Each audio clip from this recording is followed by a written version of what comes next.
पूरा जो अमला है पुलिस का वो इस वक्त नूहू मेवात में भारी फोर्स जो है वो तैनात की गई है। आसपास के कुछ रोड जो हैं उन्हें भी डाइवर्ट किया गया है होडल की तरफ और पुलिस लगातार लोगों से शांति बहाल करने की अपील कर रही है। पुलिस ने सीधे तौर पे कहा है कि जो भी कानून हाथ में लेगा उसके खिलाफ सख्ती से कार्रवाई की जाएगी। और अब जो हिंदू संगठन के लोग हैं वो वहां पर नूहू मेवात का एक मंदिर है वहां पर अब इकट्ठा हुए हैं और पुलिस लगातार ये कोशिश कर रही है कि दोनों पक्ष दोनों समुदाय के जो लोग हैं वो अब एक सामने ना आए और इसको लेकर लगातार जो दोनों धर्म विशेष बाहुल इलाके हैं वहां पर भारी फोर्स को तैनात किया गया है। पैरामिलिट्री फोर्स की भी वहां पर तैनाती की गई है। और अभी अभी जो हरियाणा के गृह मंत्री उन्होंने भी डीजीपी से बात की है, वहां के एसपी से बात की है और ये सुनिश्चित कहा है कि कोई भी दोषी जो है उसे बख्शा नहीं जाएगा। लेकिन अभी भी जमकर पत्थरबाजी जो है वो कुछ देर पहले तक हुई है। वहां पर आगजनी की तस्वीरें जो हैं वो सबके सामने आई हैं कि किस तरह से वहां पर तोड़फोड़ की गई है, जम के पथराव हुआ है। और विश्व हिंदू परिषद ये भी जानकारी आ रही है कि विश्व हिंदू परिषद बाकायदा परमिशन लेके वहां पर वो यात्रा निकालने के लिए गया था। लेकिन कल से ही अंदेशा था जब सोनू मानेपुर को लेके ये मैसेज सोशल मीडिया पे फैल रहा था कि यहाँ पर हिंदू संगठन पहुंचेंगे, तो जो दूसरे संगठन के लोग थे वो भी एक तरीके से कहीं ना कहीं तैयार थे कि अगर आमना सामना होता है तो स्थिति तनावपूर्ण की जाएगी। लेकिन फिलहाल पुलिस की अब पहली प्राथमिकता यह है कि जो इलाका है वहां पर शांति बहाल की जाए, क्योंकि काफी संवेदनशील ये इलाका है नूहू मेवात का। यहाँ पर पहले भी इस तरह की कुछ घटनाएं हो चुकी हैं, तो पुलिस के लिए काफी चुनौती है यहाँ पर स्थानीय लोगों को कंट्रोल में करना और आम जन भावना जो है वो भड़के ना, लोग जो है गलत तरीके की पोस्ट ना फैलाएं, उसको लेकर भी लगातार पुलिस अपील कर रही है। और अब भारी पुलिस फोर्स जो है वो पूरे इलाके में देखने को मिल रहा है।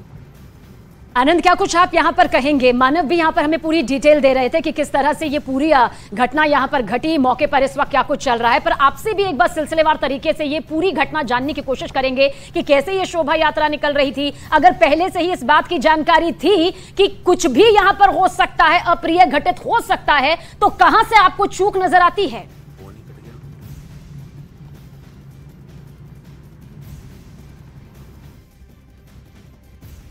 आनंद, क्या कोई बड़ी चूक यहां से नजर आती है? ये जरूर आगे अपने दोनों सहयोगियों से जानने की कोशिश करेंगे, क्योंकि जैसा कि आनंद भी हमें जानकारी दे रहे हैं कि किस तरह से पहले भी यहां से ऐसी ही अप्रिय घटना यहां पर घट चुकी है। मानव हमारे साथ मौजूद है। मानव, अब चूक कहां से हुई है? चूक किससे हुई है? दोषियों पर कैसे कार्रवाई यहां पर होगी? दोषियों को कितनी सख्त यहां पर सजा दी जानी चाहिए? तमाम जांच के विषय हो सकते हैं। फिलहाल मौके में इस वक्त क्या कुछ हालात बने हुए हैं, ये जानना चाहेंगे।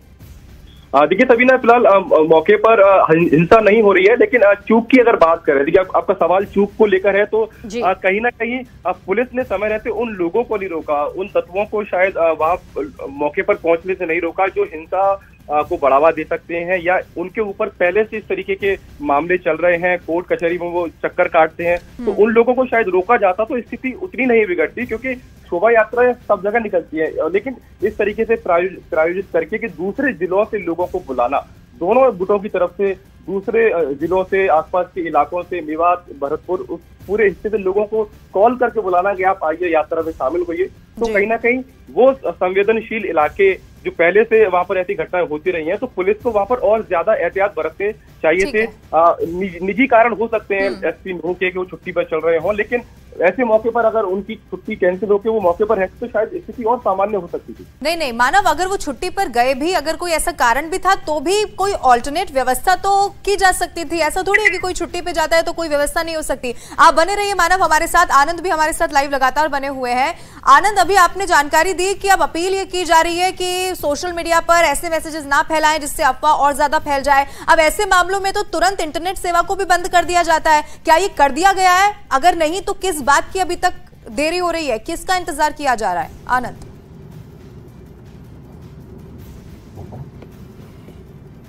तो नूहू में जो बवाल यहां पर हुआ है, देखिए तस्वीर कितनी ज्यादा खौफनाक और दहशत भरी है। अंदाजा लगाया जा सकता है कि इस वक्त हरियाणा के नूहू में है या फिर दूसरे जिलों से यहां पर एंटर करते हैं, कितना खौफनाक ये मंजर है। इसलिए बार बार अपील की जा रही है। एक जिम्मेदार चैनल होने के नाते हम भी आपसे ये अपील करेंगे कि अपने घरों से बाहर ना निकले, किसी भी तरह से गलत जानकारी फैलाने की कोशिश ना करें, अफवाहों से दूर रहें। लेकिन यह तस्वीर बताती है कि माहौल कितना ज्यादा बिगड़ गया और उसके बाद भारी पुलिस बल की तैनाती फौरन यहां पर करनी पड़ी। सच क्या है? आखिर इतनी बड़ी घटना यहां पर घट जाती है, कैसे घटती है, इसके पीछे का पूरा सच आखिर क्या कुछ अपने साथ सबूतों को लेकर आता है, अब यह बहुत ही बड़ी जांच की जानकारी होगी। ये तस्वीर आप देखिए, आपको यहाँ पर गाड़ियां धू कर इसीलिए जलती हुई दिखाई दे रही क्योंकि आगजनी की गई है। अब आप एक और ये गाड़ी देखेंगे तो आपको यहाँ पर उल्टी गिरी हुई इसीलिए नजर आ रही है क्योंकि इस गाड़ी पर भी पत्थरबाजी की गई। एक और तस्वीर आप देखिए, ये गाड़ी यहाँ पर रुकती है,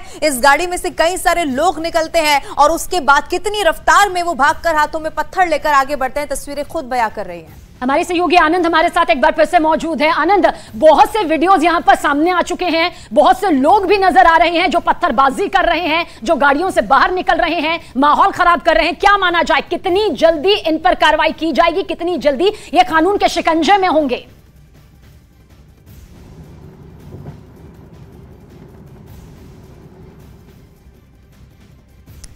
चलिए आनंद का हम रुख करेंगे, जानकारी और भी लेंगे, लेकिन एक्सक्लूसिव तस्वीरें आपके टीवी स्क्रीन पर हम आपको दिखा रहे हैं। आपको दूर से ही काले धुएं का जो गुबार नजर आ रहा है, ये गाड़ियों को आग के हवाले किया गया है, गाड़ियों को जला दिया गया है और ऐसा इसीलिए हुआ है क्योंकि दो पक्षों में पथराव हुआ। एक पक्ष जो अभी तक का दावा है पहले से ही किसी बात को लेकर नाराज था, प्रशासन से भी अपील की गई, जब बात नहीं मानी गई तो सोशल मीडिया पर जैसे आनंद ने बताया कि पहले से ही ये सब कुछ वायरल हो रहा था, जानते थे कि इस रूट से यहां से यात्रा निकलनी और फिर जो कुछ होता है वो आपके टीवी स्क्रीन पर आप इन तस्वीरों के जरिए समझ सकते हैं कि कैसे पत्थरबाजी की जाती है, निशाना लोगों को भी बनाया जाता है और उसके बाद गाड़ियों को भी आग के हवाले कर दिया गया। और इन तस्वीरों के साथ में हर दर्शकों से यही अपील है कि किसी भी तरह से किसी के बहकावे में ना आए, किसी भी अफवाह को बढ़ावा देने की कतई कोशिश ना करें। जो सच है वो न्यूज़ 18 इंडिया आप तक तथ्यों के साथ, सबूत के साथ, सटीक जानकारी के साथ यूं ही पहुंचाता रहेगा। मेरे सहयोगी मानव एक बार फिर से हमारे साथ मौजूद है। मानव, पुलिस के बड़े अधिकारी माना जाए कि अब मौके पर मौजूद हैं। देखिए, एसपी पलवल को जिम्मेदारी दी गई है क्योंकि एसपी मेवात नूह अभी छुट्टी पर चल रहा है, तो पूरे इलाके में धारा 144 लगी हुई है। 4 लोगों से ज्यादा इकट्ठे होने की किसी को अनुमति नहीं है। लोगों से लगातार अपील की जा रही है, लाउड स्पीकर के जरिए अपील की जा रही है कि सभी लोग अपने घरों में रहें, बिना किसी वजह के घर से बाहर ना निकलें। और उन लोगों की धरपकड़ शुरू हो गई है जो लोग इसमें शामिल बताए जा रहे हैं। दोनों ही गुटों की तरफ से जो शामिल रहे हैं हिंसा में, उनको गिरफ्त में लेने की कोशिश पुलिस की तरफ से की जा रही है। कई सारे वाहन पुलिस के भी जलाए गए हैं, कई सारे निजी वाहनों को भी आग लगाई गई है। तस्वीरें लगातार चिंताजनक इसलिए हो रही हैं क्योंकि दिन दहाड़े सड़क पर लोग पहले से छत के ऊपर से पहले पत्थरबाजी हुई, उसके बाद सड़कों पर उतरे और कई सारे ऐसे अस्पतालों में भी तोड़फोड़ की तस्वीरें हम तक पहुंची हैं। तो फिलहाल हिंसा रुक गई है, लेकिन हिंसा के बाद के जो दृश्य हैं वो हम वहां से देख पा रहे हैं। जगह जगह टूटी हुई कारें पड़ी हुई हैं और दोनों गुटों की तरफ से पत्थरबाजी हुई है। तो धारा 144 पूरे जिले में लगी हुई है और एसपी मौके पर जिम्मेदारी निभा रहे हैं, अपनी ड्यूटी वहां पर कर रहे हैं। ठीक है मानव, बने रहिए हमारे साथ। आनंद का एक बार फिर से हम रुक कर लेते हैं। आनंद, अगर आपको आवाज मिल पा रही हो तो आपकी जानकारी इस वक्त वहां के लिए क्या कहती है? पुलिस के बड़े अधिकारी अगर वहां पर पहुंच गए हैं, स्थिति अगर आप कंट्रोल में है, तो अब आगे क्या किया जा रहा है? कैसे इस कार्रवाई को आगे बढ़ाया जा रहा है जिससे कि तह तक पहुंचा जा सके कि आखिर हुआ क्या, कैसे सब कुछ शुरू हुआ? आनंद, देखिए, फिलहाल अभी 1 घंटे पहले तक स्थिति काफी ज्यादा बिगड़ी हुई थी, काफी तनावपूर्ण थी और लगातार पत्थरबाजी, आगजनी की तस्वीरें देखने को मिल रही थी। किस तरह से वाहन में, वहां पर एक वाहन में आग भी लगाई गई थी। लेकिन अभी स्थिति थोड़ी बेहतर है। कानून व्यवस्था के मद्देनजर वहां पर भारी पुलिस फोर्स तैनात की गई है और पुलिस ने सीधे तौर पर अब यह कहा है कि जो भी दंगई पुलिस के कब्जे में आएगा उसके खिलाफ सख्त से सख्त कार्रवाई की जाएगी। पुलिस लगातार वहां पर फ्लैग मार्च भी कर रही है और हर दोनों समुदाय के जो जनप्रतिनिधि हैं या जो उनके बुद्धिजीवी लोग हैं उनसे पुलिस ये अपील कर रही है कि जो लोग हैं। आनंद, लेंगे आपसे जानकारी, आगे जरूर लेंगे। तो हमारे दोनों सहयोगी हमें बेहद खास जानकारी इस वक्त दे रहे हैं हरियाणा के नूह से जुड़े इस मामले को लेकर।